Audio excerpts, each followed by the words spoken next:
여러분, 은혜가 뭔가요? 자격 없는 자에게 베푸시는 하나님의 일방적인 호의예요. 오늘 본문은요, 하나님 우리에게 주신 은혜가 무엇인지를 잘 설명해 줍니다. 첫 번째로, 우리는 하나님의 은혜를 받을 자격이 없습니다. 소돔과 고모라에 임한 하나님의 심판을 본 아브라함은 가데스와 술 사이 그랄 지방에 거했다라고 기록해요. 그런데 그랄 땅에 도착한 아브라함이 자기 아내인 사라를 누이라고 속이는 겁니다. 창세기 12장, 아브라함이 똑같은 행동을 했던 때가 75세 정도 되는 거예요. 그런데 25년이 지난 이후도 똑같이 이런 실수를 반복하고 있다는 것은 쉽게 이해하기는 어려운 것이에요. 사랑하는 성도 여러분, 반복적으로 잘못을 행하는 아브라함을 보면서 우리는 아브라함이 믿음의 조상이 된 것이 아브라함에게 그 이유가 있는 것이 아니라 하나님의 은혜라는 것을 깨달아야 합니다.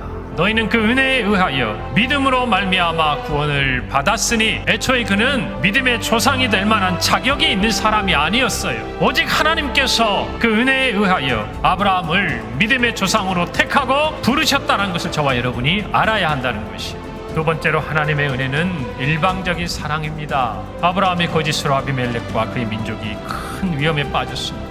여러분, 한번 가만히 생각해 보세요. 자신의 의로움을 주장할 수 없는 사람이 누굽니까? 아브라함이죠. 그런데 그 아브라함을 통해서 아비멜렉의 집에 재앙을 사해 주시겠다는 거예요. 이제 그 사람의 아내를 돌려보내라. 그는 선지자라. 그가 너를 위하여 기도하리니 내가 살려니와. 이해할 수 없는 사랑이 아브라함을 향한 하나님의 사랑인 거예요. 우리는 연약하고 넘어지고 실수해도 하나님은 늘 저와 여러분을 일방적으로 사랑하시는 거예요.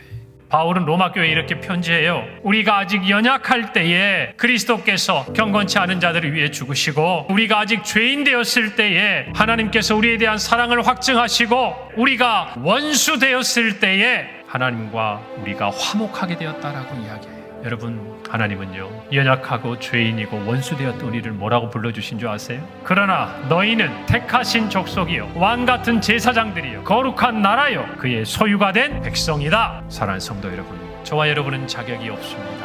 그러나 우리는 은혜를 받았습니다. 이것을 여러분들이 기억하시고, 오늘 우리에게 주신 이 은혜가 헛되지 아니하도록 하나님 앞에서 은혜의식을 가지고 살아가기를 바랍니다.